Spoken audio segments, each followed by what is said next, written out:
llegar la noticia de que Marruecos empezaba a ser un hervidero, empezaba a haber movilizaciones en las calles, algunos días de movilizaciones con represiones, pero que no había pasado a mayores. Ya para principios de este mes se confirmaba por lo menos la muerte de algunos manifestantes producto de la represión policial en las calles. Y la verdad es que lo charlábamos con el equipo de producción y charlábamos fuera de aire. Y la verdad que es un territorio que nos quedó evidentemente medio como distante y de no conocer demasiado en profundidad cómo venía siendo la dinámica. Sí hemos abordado el tema del reclamo del pueblo saharaui por su independencia, pero la cuestión de Marruecos medio como que nos quedaba ahí distante. Bueno, la cuestión es que empezamos a consultar con colegas, con compañeros y dijimos, bueno, ¿por qué no tratar de abordar y ver qué es lo que está sucediendo un poco más en detalle con alguien que conozca y que conozca en serio la temática? Y terminamos dando, a través de nuestra compañera Daniela López, terminamos dando con Ahmed Etanji, que es periodista saharaui y es experto en las cuestiones del Magreb, a quien saludamos y agradecemos por estar estos minutos en comunicación con nosotros. Ahmed, muchas gracias por este tiempo. Buenas tardes por aquellos lados. De este lado, Nicolás, Viviana y Miranda, te saludamos. ¿Cómo estás? Hola, buenas tardes. Gracias por la invitación y un placer estar hoy con vosotros y vosotras. Bueno, Ahmed, primero, ¿cuál crees que son algunas de las claves o de las cosas que hay que tener en cuenta o que tendríamos que tener en cuenta aquellos que no conocemos la historia de Marruecos, sobre todo, para tratar de entender cómo se llegó a esta situación, qué cosas se produjeron en esta monarquía, porque hay que recordar que es una monarquía, no es un país como los que conocemos aquí en América Latina. Entonces también eso, qué características hay que tener en cuenta para tratar de entender qué fue lo que desató este movimiento, estas movilizaciones. Bueno, estas movilizaciones se veían venir hace tiempo porque las movilizaciones contra la monarquía en Marruecos no surgen de la nada. Son un resultado de décadas de acumulaciones de frustraciones ante un sistema político cerrado que está concentrado en el Palacio Real, ¿no? Que el pueblo marroquí está empezando a romper este miedo, especialmente las generaciones nuevas, lo que se llaman, por ejemplo, la generación Z, que esa generación ya no cree en las promesas cosméticas que da Marruecos, ¿no? Y por eso que ellos viven desempleo, represión, desigualdad, que el discurso oficial siempre se vende como estable, con desarrollo y tal, pero la realidad es otra, ¿no? Detrás de esa demanda están exigiendo dignidad, justicia, educación y también sanidad pública, porque en Marruecos no existe una sanidad pública porque han privatizado toda la sanidad y la educación debido a que están entrando en una crisis económica hace tiempo y están cogiendo muchos créditos del Banco Mundial. Por eso están entrando en esa crisis y además también hay una crisis entre los servicios secretos marroquíes que se ha visto últimamente en las redes sociales, en los medios de comunicación que han salido o han revelado documentaciones confidenciales entre servicios secretos marroquíes, porque esto se debe, según los expertos, a la relación que hay entre el entorno del rey que están manejando el poder y además también que hablan también de una sustitución del rey y el rey con su hijo. Por eso están buscando o marcando el terreno para tener sitio en el próximo gobierno. Ujú. Ahmed, ¿qué tal? Miranda te saluda. Consultarte cómo estaba por ahí la situación económica del país y el tejido social también antes de que comenzaran a desarrollarse estas protestas. Y más allá de eso, ¿qué otras circunstancias quizás atendiendo a estas cuestiones más de corrupción o incluso de pujas internas dentro del poder a las que recién hacías mención? Bueno, ¿qué otras circunstancias son las que abonaron para que, bueno, los jóvenes o principalmente los jóvenes se lanzaran a las calles? Gracias, Miranda, por la pregunta. Pues antes de las protestas, Marruecos vivía una crisis estructural, ¿no? Profunda, debido al modelo económico basado en el turismo y también en el expolio de los recursos naturales del Sáhara Occidental. Y además, toda la riqueza o la redistribución de esa riqueza está concentrada en una minoría, ¿no? Que acumula el poder, acumula la riqueza, y amplios sectores también, como de agricultura, todo un trabajo también de sanidad y otros sitios que viven precariedad extrema, ¿no? Y también, además, los servicios públicos, sanidad, educación, vivienda, están en un colapso, como he mencionado antes, que no están funcionando bien. Y además también las zonas rurales y los barrios populares están viviendo mucho paro, que el paro juvenil ha subido a más de 37%. Y además también la gente se siente que el Estado solo aparece para reprimir, no para protegerles, no para ofrecerles trabajo.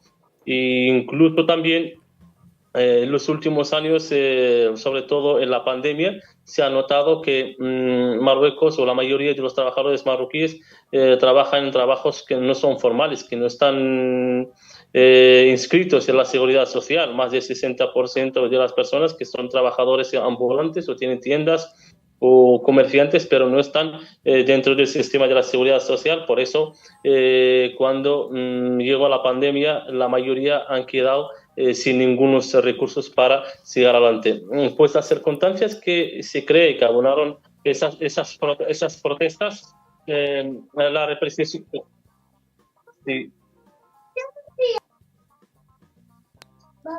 la represión.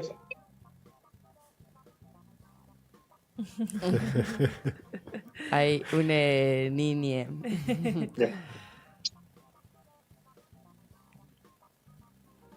¿Nos escuchás, Ahmed? Sí, bueno, estaba... Disculpe que me ha cortado mi hijo. No pasa nada. Bueno, sí, la represión sostenida contra los movimientos como el movimiento del Hirak de Rif, o los maestros, o los periodistas, o los defensores de los derechos humanos, y la crisis de credibilidad, ¿no? en las instituciones que se venden como democráticas, ¿no? De la inspiración de regional global, de revoltas de otros países, porque estamos hablando de la generación Z. Es una generación que no es la misma que la anterior, que ha conocido el mundo dentro de redes sociales, dentro de aplicaciones, que no tiene el mismo miedo que tenían sus padres. Además, también en los últimos años se ha conocido como la policía política dentro de Marruecos, porque cualquiera que critica a Marruecos o a esos que lo que se llama el Estado profundo puede entrar a la cárcel, que se ha visto en los últimos años detenciones, muchas detenciones activistas marroquíes, periodistas, acusados con acusaciones falsas, por ejemplo, sexuales, o también de problemas personales o de delincuencia común. Esas acusaciones han sido denunciadas por diferentes organizaciones internacionales como Human Rights Watch, la Amnistía Internacional, e incluso el Grupo de Trabajo de las Detenciones Arbitrarias y la ONU han exigido a Marruecos que no siga falsificando las acusaciones contra los periodistas y activistas marroquíes. Hola, Ahmed, ¿cómo estás? Te habla Viviana de acá del piso de Río Trinchera. Mi pregunta iba más por el lado de si la inestabilidad política en esta situación crees que signifique algún riesgo para la región en sí, y si ves alguna salida de esta crisis a través de, bueno, de la vía política o más democrática, si se quisiera. Bueno, esta crisis que hay en Marruecos, la estabilidad en Marruecos siempre se ha vendido como una garantía a los países europeos y los aliados de Marruecos occidentales, ¿no? Porque sabemos perfectamente que Marruecos es el único aliado de Israel, ¿no? El Estado sionista en la zona, y además también es de los únicos países del norte de África que han establecido relaciones de una forma pública, porque hace años ya tenía relaciones, pero de una forma escondida, ¿no? Pero como hoy en día, y su ocupación también al Sáhara Occidental, pero como hoy en día se está empezando a temblarse el poder en Marruecos, por eso que ya este país magrebí está entrando en una nueva etapa, es decir, que pues debido a la situación que hay allí, que Marruecos hoy en día ya no se puede vender como un país que garantiza la estabilidad de Europa, sino al revés, porque a lo largo de los años han utilizado chantaje contra Europa, por ejemplo, la inmigración clandestina, por ejemplo, el terrorismo, como ha pasado cuando España recibió el presidente de la República Saharaui. Marruecos abrió la frontera en Ceuta y ha dejado a 5.000 niños que entrasen allá. Pues hoy en día yo creo que, a mi juicio, que un cambio en la zona sí que puede provocar una inestabilidad, pero también puede provocar un futuro próspero para la zona, porque cuando caiga este gobierno, esta monarquía imperialista, creo que nosotros anhelamos que haya un gobierno nuevo que está en contra del Estado sionista, que reconoce el derecho a la autodeterminación del pueblo saharaui, que prospera por un futuro mejor para todos los pueblos de la zona, y que no haya un pueblo que reprima a su pueblo, y que haya un gobierno que respeta los derechos sociales y económicos de su pueblo, y que no tenga también un pensamiento imperialista donde ocupa unos territorios vecinos, como está pasando con el Sáhara Occidental. Dado que lo mencionabas también, y aprovechando que sos parte de ese pueblo, también preguntarte si esta crisis dentro de la monarquía marroquí abre alguna posibilidad para profundizar en el reclamo del pueblo saharaui, si puede haber algún tipo de alianza más con sectores de la sociedad civil dentro de Marruecos, para obviamente profundizar en el reclamo de independencia que tiene el pueblo saharaui desde hace muchísimo tiempo. Lo veo de momento difícil o opaco, ¿no? Porque debido a varias razones o varios factores. El primero, que los marroquíes hoy en día que están moviéndose no pueden relacionarse con los saharauis, ni nosotros tampoco con ellos, porque esto afectará al movimiento que hay. Porque hoy en día muchos medios de comunicación cercanos al régimen o al Mehsen están diciendo que las revueltas que hay en Marruecos, quien está detrás de ellas son el Polisario. Pues están diciendo unas barbaridades muy falsas, porque ¿cómo va a estar el Polisario detrás de movilizaciones de millones de personas? Que el Polisario no está detrás de sufrimiento del pueblo marroquí, no está detrás de la falta de educación y la sanidad en Marruecos, sino es el gobierno marroquí, pero siempre intentan exportar el problema o la crisis que hay allá en su país. Pero espero que cuando sea un Marruecos libre, un Marruecos sin gobierno dictatorial, que haya buenas relaciones entre nosotros, entre ellos.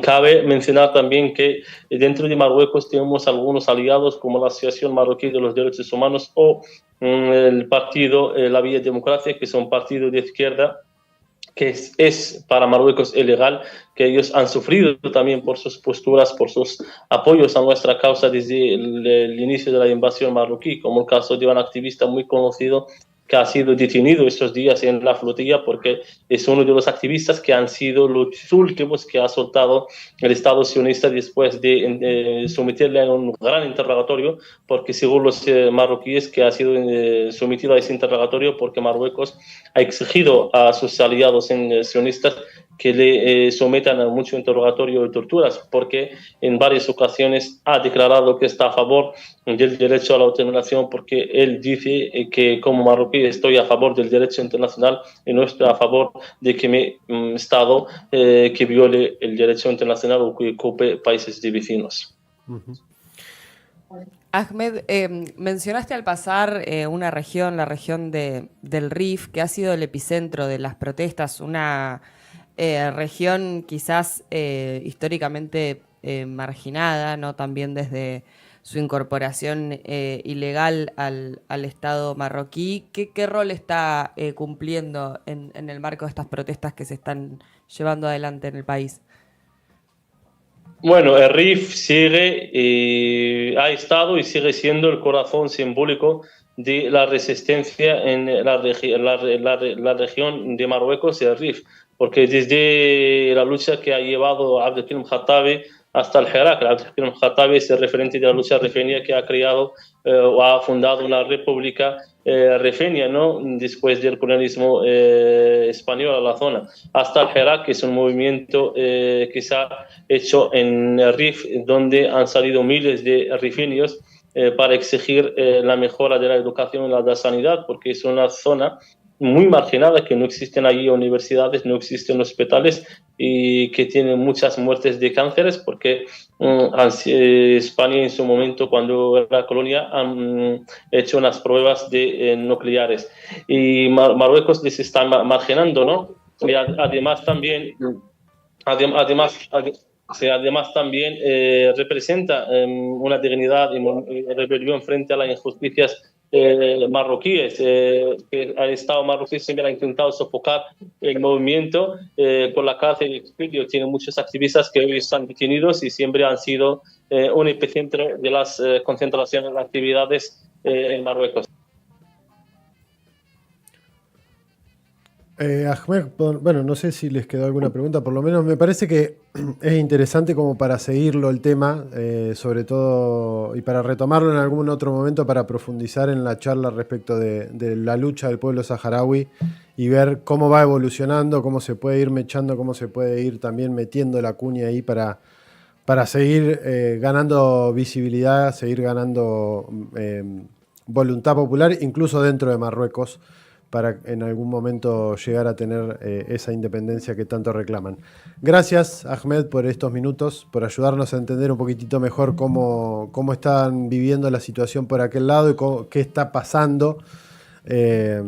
Cada vez que tratamos de analizar algún tema que nos queda geográficamente lejos o que culturalmente tenemos diferencias, siempre terminamos diciendo lo mismo. Al final no somos tan distintos, nos persiguen las mismas causas, las mismas injusticias, y muchas veces eso es lo que después termina desencadenando los procesos políticos. Así que gracias por ayudarnos a entenderlo. Gracias a vosotros por darme la oportunidad, y es un placer haber estado con vosotras y vosotros, y siempre pueden contar con nosotros para hablar de la situación en Sáhara Occidental o Marruecos. Ahmed, un abrazo grande y a disposición, obviamente, los micrófonos de la radio. A vosotros también. Un abrazo fuerte. Charlábamos con Ahmed Etanchi, periodista saharaui y especialista en la zona del Magreb. Para quienes no lo recuerden o no lo sepan, el Magreb es toda la parte norte de África, donde está, entre ellos, Marruecos, Argelia, Egipto. Toda esa parte es la parte magrebí, que tiene una vinculación muy importante con el Asia Occidental, o lo que se conoce como Medio Oriente, que también se lo conoce como toda esa parte del Magreb, esa parte sur de Asia Occidental y el norte de África. Sí, no, muy interesante, sobre todo para, bueno, entender, digo, que también, y más allá de las protestas por reformas, digo, en el plano de la salud, de la educación, el fin de la corrupción, digo, también hay un reclamo y visibilizado en relación al protagonismo que ha tenido la región del Rif, particularmente en estas protestas, digo, que es una región ocupada ilegalmente como la del Sahara Occidental, digo, como la de la República Árabe Saharaui.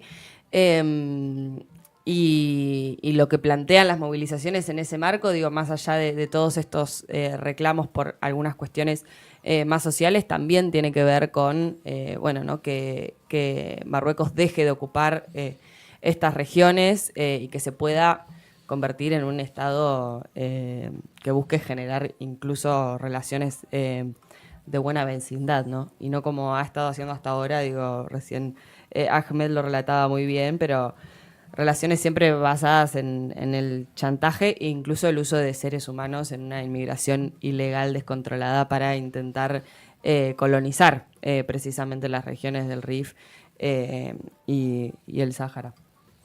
Sí, además del Rif, que es básicamente, si se agarra un mapita, es incluso donde están las dos ciudades que son todavía siguen perteneciendo a España, como son Ceuta y Melilla, pertenecen a esa región, que es la zona norte de Marruecos, o de lo que hoy controla el territorio marroquí, digamos, que también ha tenido históricamente una situación bastante represiva para con aquellos pueblos que intentan sortear o rebelarse ante esa situación. 10:58 minutitos en la República Argentina, se nos termina la primera hora de programa. Como les veníamos diciendo, hay un montón de cosas todavía para analizar en el programa del día de la fecha, porque vienen siendo semanas muy, muy, muy, muy, muy agitadas. Sí. Y una de las cosas con las que vamos a agitar nosotros es con que vengan al cumpleaños que hacemos hoy a la tarde. De nuevo. Aquí en Comunidad Ferroviaria. Cuarto cumpleaños de la radio, el número 11, si no me falla la memoria, o 12 o 13, ya ni me acuerdo.